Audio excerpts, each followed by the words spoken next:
Baadhi ya maseneta wanahimiza uwazi kwenye hazina ya shilingi bilioni 2 ya kuwafidia waathiriwa wa ghasia za maandamano na waliotoweka.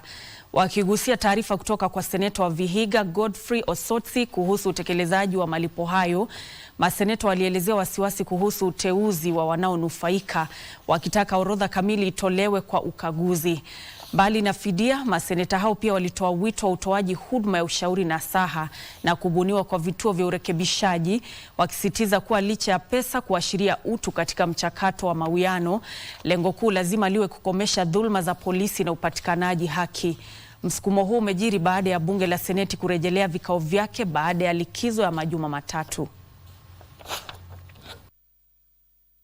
And I want to appreciate Osotsi from the perspective of recognizing that the government allocated 2 billion Kenyan shillings. This is the first time that the Kenya Kwanza government has prioritized the plight of the families that lost their beloved ones. This is history. This has never happened before.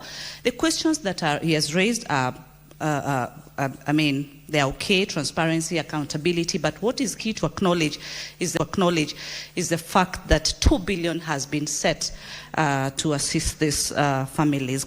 Na kamati hii ambayo inahusika na mchakato huu iliposema kwamba imewapa watu zaidi ya 500 fedha, kijana huyu aliweza kunipigia simu na kuniuliza iwaje nilipeana stakabadhi zangu, nikapeana ushahidi na jina langu halipo miongoni mwa wale ambao walipewa fidia.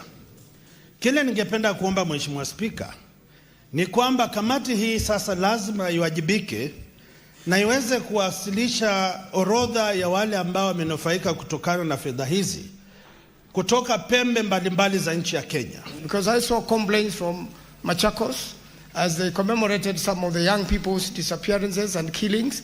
We really want as a committee to look at it and make sure that, Mr. Speaker, everything comes to light and summon as a committee of parliament, as a committee of justice, all those people involved so that they can come and tell us what is happening, bring the data, bring the figures, bring the names so that the whole country can know. I know we can never get lives back, we can never get dignity back, but that is the least we can do as a country. You know, we need to be honest. When I see my colleagues pontificating themselves, the fact that people were killed is very unfortunate. But we must how to rewrite.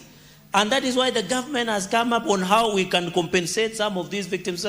Even from my own county, I want the young people who are beaten up playing pool table in Nandi Hills Town to be compensated.